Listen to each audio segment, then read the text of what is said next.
Hey, what's up, fam? Welcome back to the Bad Luck Club. I gathered you all here today to talk about something wholly serious, and that is what board games you should be playing based on your astrology sign. I came up with this topic because my birthday is super soon, and I love my birthday. I usually gather my friends together and force them to play a Tetris tournament with me. We're having our third annual one this year. I'm very excited, but that's as much of an intro as I know how to do, so let's dive right into this. Okay, up first we have Aquariuses. Aquariuses are independent, but they can be social. They like to rely on logic. They like to see the bigger picture. So for that, I came up with doing some puzzle games, such as any of the Post-Curious games, exit games, unlock games. Those are all ones that can be done independently, but they can also be done as a group. Whatever mood the Aquarius is in that day, they can really focus on whether or not they want to work on one of those puzzles alone. The benefit of doing them as a group is that they really like to discuss things and work through these puzzles. So having somebody to kind of bounce ideas off of and help them like work through these is very engaging for them, and is something that's going to help them see the finish line and kind of get to that final product.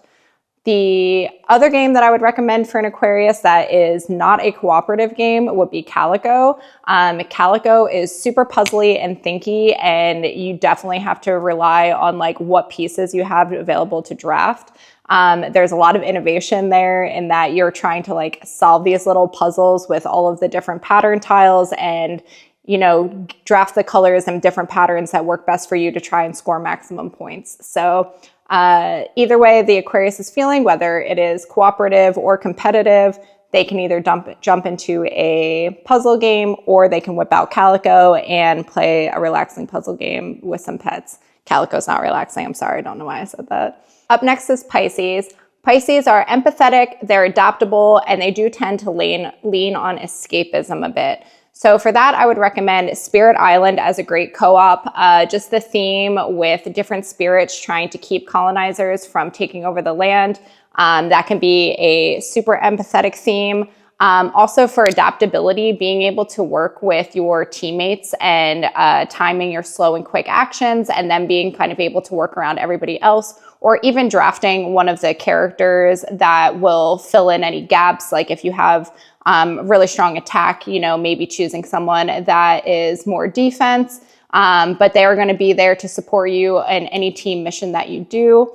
They're also able to escape into that theme. Spirit Island is super thematic, so it definitely offers like a great escape for a Pisces. As far as a more competitive game for a Pisces, Dice Hospital is a great one. You have to deal with different dice colors that are getting drawn, as well as different dice values. So being able to adapt to these different things and being able to use the tiles that you have to go out and heal the dice before they leave. Pisces, with their adaptability and being able to dive in and change those die values, get them up and get those patients healed and out of the hospital. In addition to the theme just being about being doctors in a hospital and trying to heal these dice. I mean, if that doesn't scream empathy, I don't know what does. Okay, if you're an Aries, that means you're energetic, you're ambitious, and you're competitive. So if you are looking for a game that encapsulates all three of those, I would definitely suggest Bullet. Bullet is a real-time game where you have 3 minutes to complete different patterns and clear your board in like a Tetris-style game. I love it so much. You are clearing your board, sending the trash to your opponents, and trying to get as much cleared as you can so it doesn't hit you and damage or take away from your health bar. As far as a cooperative game, Cuphead could be great because you're still playing like an independent game, and you are rolling dice to try and solve like your own little puzzle, and everyone is doing this in real time. And if you don't beat the clock, then you're going to die. And if you die, everybody dies. The fast-paced, like high-stress environment of both of these games will definitely appeal to that energetic nature of an Aries. Up next is Taurus, which is me. And Tauruses are dependable. They are a bit materialistic, and they appreciate the beauty of things. So the games I selected for this are 2 games that I love a lot, which are Brass Birmingham and Castles of Burgundy. Specifically, Brass Birmingham Deluxe with the Iron Clays, and Brass Burgundy, the Special Edition from Awakened Realms.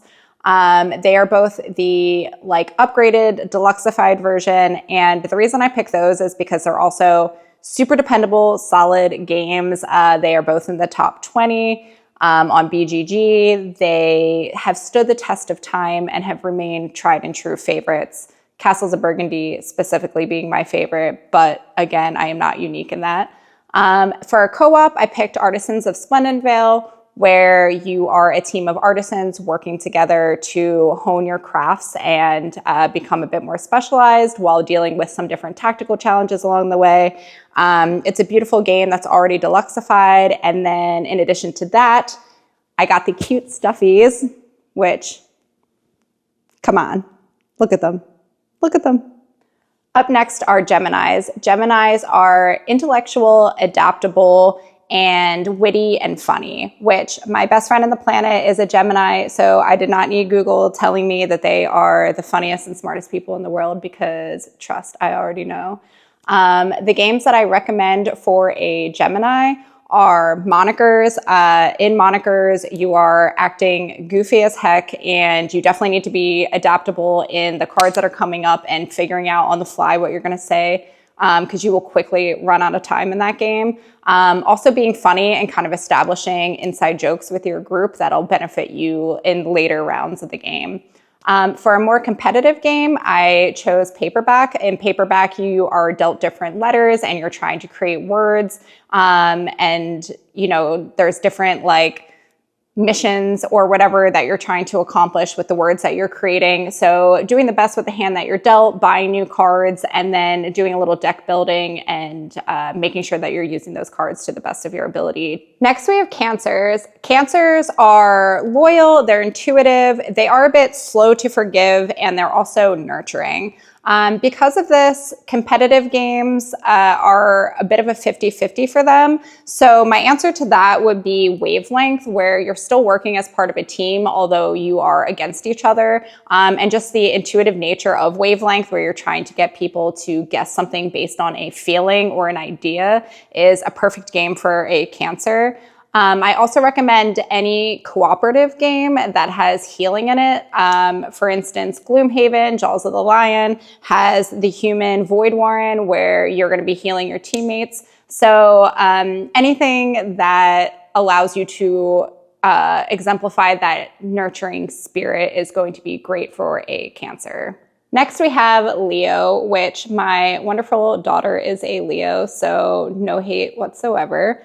Leos are loyal, they're leaders, but they can also be a bit self-centered. So in that, for a competitive game, I recommend any game that a Leo can win in.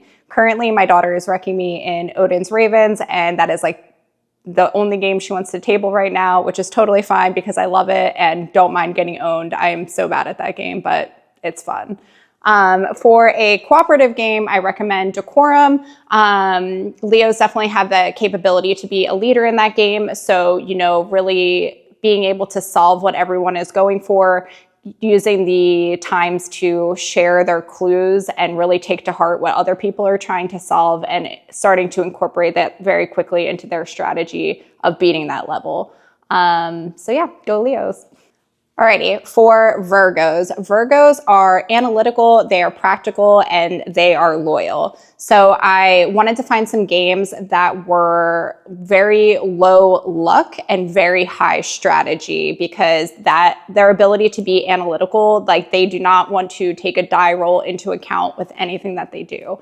The first game that came to my mind for that is chess. Chess is tried and true, so you have that loyalty aspect. It is just a game that you can super analyze, you can plan turns ahead, and that is like a long-lasting game. Aside from Go would also be great in this instance, but just like a really solid game like that is great for a Virgo.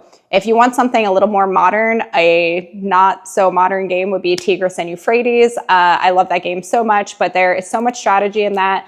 But you know, you do have like a little bit of luck coming in with how the different people might be like bolstering their strength in combat. But aside from that, it's like very tactical in how you're planning and when you are going to attack and try to take over another territory or region. All right, Libras are very diplomatic, they are social, and they are very appreciative of beauty. The first thing I thought of when I was reading about Libras was they would make a perfect DM for D&D or any other RPG.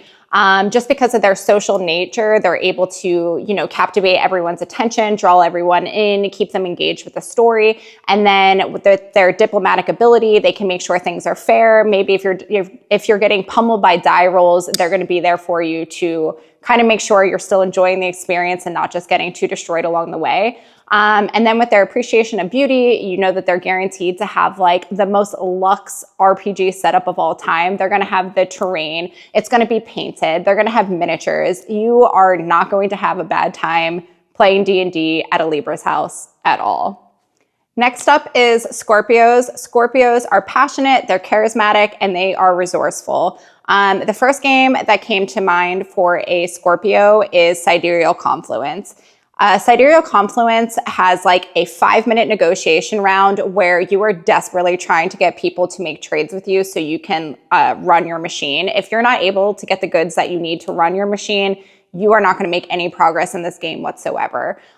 Because of their loyalty, you know that they're going to stay true and that they are going to make sure they are making deals that benefit both of you and it's not just self-serving. They are also so charming that they're going to be able to get you to make deals with them no matter what to run their machines. But don't worry, because you will not be taken advantage of by a Scorpio.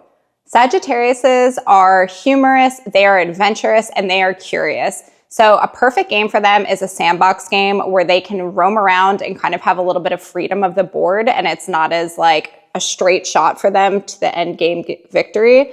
I recommend for this Western Legends. Western Legends, you can be as silly and have as much fun with that as you want. You can try out being a bandit, you can be a sheriff, you can go play poker. There is so much to that game and it is a blast. And I think a Sagittarius with their sense of adventure would have so much fun with this and exploring like the different routes to success of this game.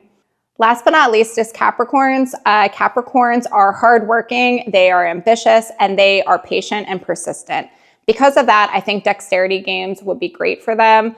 Like Men at Work or Tokyo Highway, where you need to be super delicate and precious in how you are stacking different things and making sure that you are following the correct requirements to score in those games, and take such great care and caution and making sure that everything is like planned out and is going to work the best for them.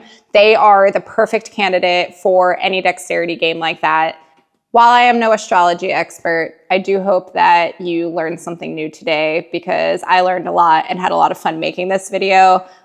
This kind of came to me after not being able to sleep and kind of mentally planning my birthday party a little bit. And I was like, I should make a video based on everybody's birthday, because if there's one thing that people love, it's their birthday. Not everybody, but most people. But yeah, it was fun to go through these. And as I was going through, and picking games, like just realizing what signs my friends were and that these games did actually truly apply to their taste. So I would love to know in the comments if you agree with any of these, disagree, if you have any games that you would like to add or suggest. This is an ever-growing list. And for all intents and purposes, this is kind of a joke.